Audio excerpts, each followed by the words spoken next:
Look at that. Ooh. There you go, guys.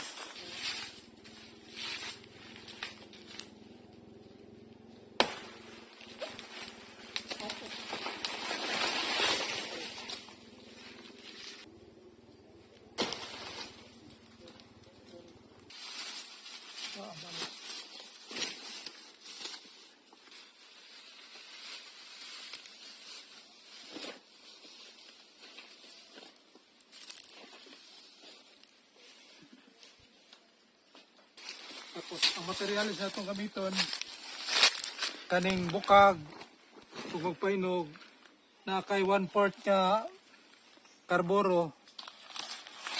So this is what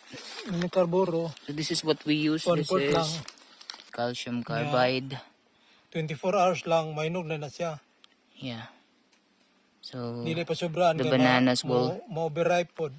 Yeah, the bananas will ripen within 24 hours using this calcium carbide. There. Ibutang sa ilalom. And we put it inside a basket. There. Tapos This is the basket, and then nanay mga some papel. used newspaper. Ay pile na Put dayon. in this. Pile na dayon ang sabi. So after we take the banana bunch from the banana tree, we take all the banana hands like this. Then we put it inside the basket. So as you see, the calcium carbide is here in the center. Then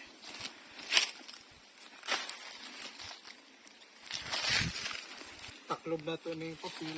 after that, yeah, Da siguro doon nga way mo ngaw. spreading the newspaper.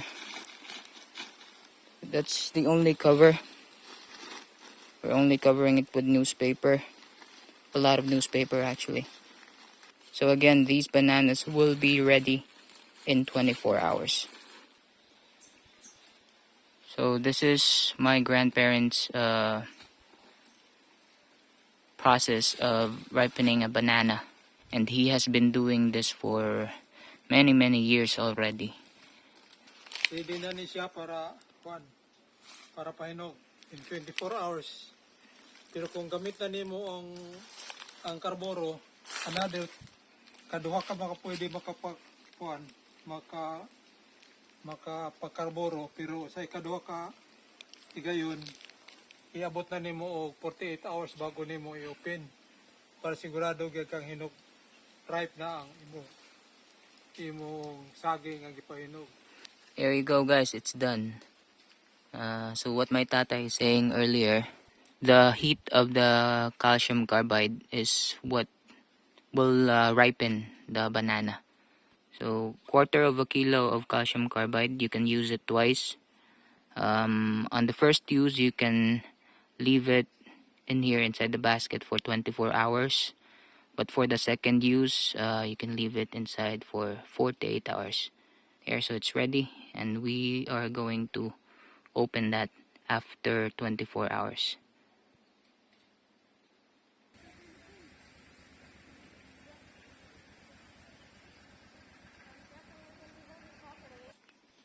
Hi everyone, so we are now going to open the bananas.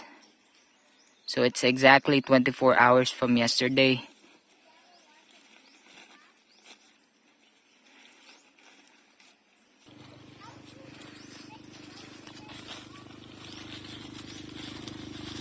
There.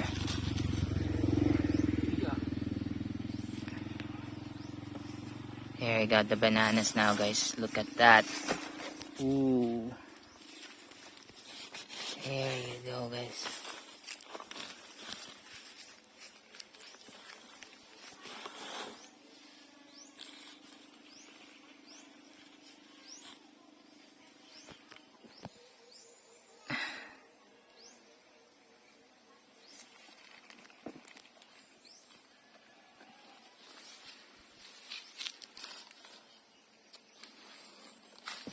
Look at all the bananas. And again, this is ready to eat in just 24 hours. Wow.